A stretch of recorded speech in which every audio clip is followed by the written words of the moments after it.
গণভোটের ফল স্থগিত চেয়ে রিট, বিপক্ষে লড়বেন ব্যারিস্টার শিশির মনির। কেন এই গণভোটের ফল স্থগিত চাবেন কেন? দেশের সাধারণ মানুষ গণভোট দিয়ে হা জয়যুক্ত করেছে, এখন সেইটার ফলাফল স্থগিত কেন চাইবেন আপনারা? মানে ক্ষমতা হাতে চলে গেছে, এই জন্য কেন ব্যারিস্টার শিশির মনিরকে এর বিপক্ষে লড়তে হলো? এটা তো রায় দিয়েছে দেশের সাধারণ মানুষ।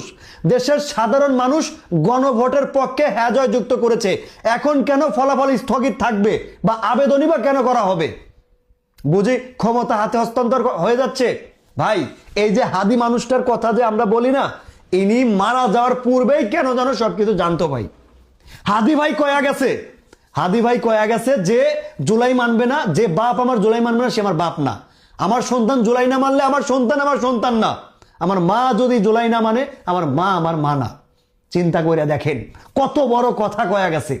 এখন যারা এই যে হ্যাঁ জয়যুক্তকে যারা রিড করতেছে না, যে মানে বাতিল চাচ্ছে, এটাও আগেই বলে গেছে হাদি ভাই, তারা চাইবে